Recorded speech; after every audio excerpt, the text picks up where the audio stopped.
And hello and welcome to another update video about Quant. Yeah, just wanted to update you once more about Quant because I had a few requests for Quant. And yeah, we must say we also see here something interesting, but it's again too early to call a low or something similar. So Quant moved up in this wave 1 here throughout September 21. It did really pump. Then it came down in this wave 2 in a 1, 2, 3, 4, 5 wave move. Well, in a wave C. The wave 2 consists overall of this wave A, the wave B, and the wave C, and the C wave then consists of these 5 waves in yellow. And again, we are now in the 5th wave, and within the 5th wave, we are also in the last wave, because a wave 5 again consists of 5 sub-waves. And this is then always an indication that something could have come to an end, and this is actually what we are waiting for. I can't remember where we were in the last video. I think we were still in the triangle possibly. And when we were in the triangle, I told you that we were probably going down further. We had a descending triangle, and we could also count this in a bearish way, an A, B, C, D, E. And you would normally break out of the triangle to the opposite side of the wave E. So you can see that we can count here in this last move down 5 waves. And what I never know, what nobody knows, is if this 5th wave will first of all extend further, or if it is just the first wave of this 5th wave. So that is what we don't know. But can this already be the low here? And I have to say yes, this can be definitely a 5th wave down. We can count it as complete.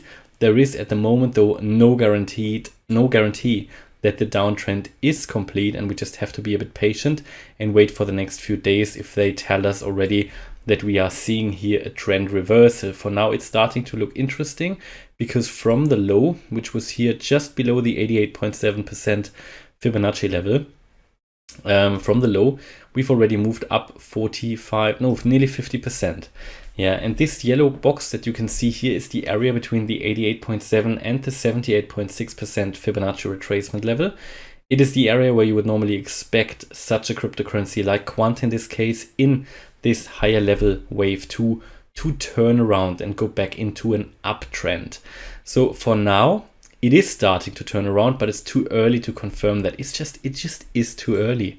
Yeah, many people always don't understand this, but there are times where you are in a process of turning around, and of course nobody can call the low here without just guessing. I mean, I could just guess and say, right, this here was the low, but it's not based on any evidence, you know. What we want to see as an absolute minimum to end the downtrend here is to make higher highs, and to make higher highs, at least sort of here medium term, we would need to break above this wave 4 high at $80.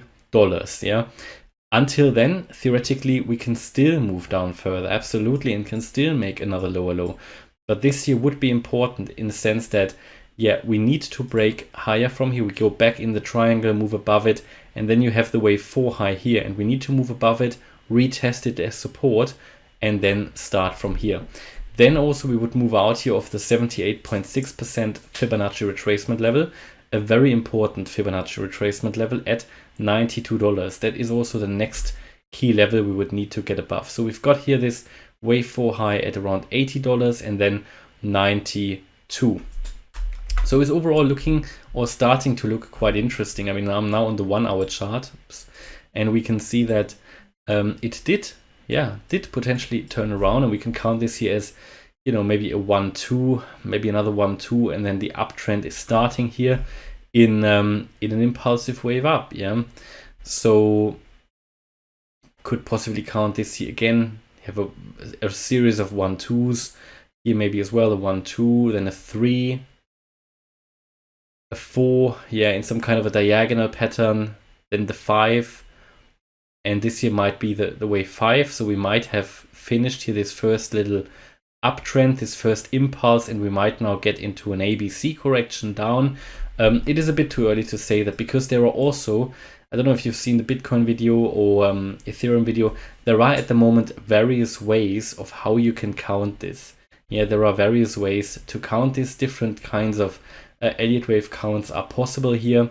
Therefore, it is very difficult at the moment because it is so early in a potential uptrend. But again, it is pretty much the same the first time here in the last 6 or 7 months that I'm telling you that the low could be in.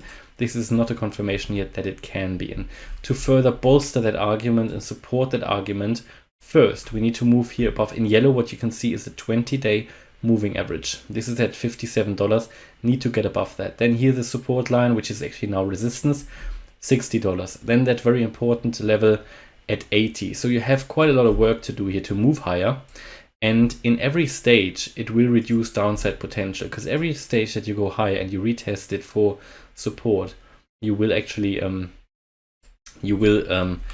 put new support in place basically, and you will reduce the probability that we will still go down further. So for now, the chart looks quite interesting. It's way too early to confirm the low, but we see a first spark of bullishness here based on this first potential impulse. And based on the fact that we made a lower low here, which is very good for the chart, it means that this fifth wave could be finished. And the bottom line is, at the moment, as long as we are still in this yellow target area as well, we just have to be a bit patient, have to watch the market.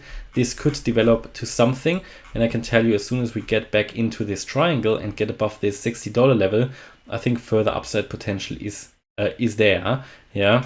The question is, do we retrace first before we go into this triangle, or do we go down into it straight away? And that is what the market needs to tell us. As soon as we see a move above $60, that would be quite a bullish sign for me. Interestingly as well, volume is going up a bit. Yeah, so we have the last volume spike like that was in the beginning of May or middle of May, but we here pretty much only had green volume. Yeah, so this is something interesting.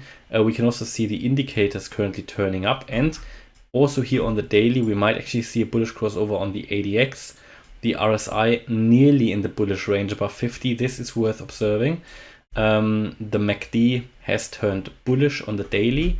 Now, again, similar to what I said in the Bitcoin video, as soon as the 4-day chart is turning bullish, yeah, if that MACD on the 4-day is turning into a bullish crossover, that can really lead to something. So we are not far away, in my opinion, from ending this overall downtrend. It's starting to look very interesting. And then to finish this off, Quant, what would be the price target for the next larger wave up? So we have moved up in a wave 1, we've come down in wave 2. Ideally, the next wave would be a wave 3. Doesn't have to be. It could just be a little bit of a bearish rally before we come down once more and then go up. But if we go to an all-time high, then the target would be that 1.618 fib extension at $720. I think that is a fairly attractive price that we can expect here, and Quant so far is holding very well, reacted well to the 88.7% fib level, and yeah, I think we could see a turnaround here, but it is just too early to confirm it. Thanks a lot for watching. Bye bye.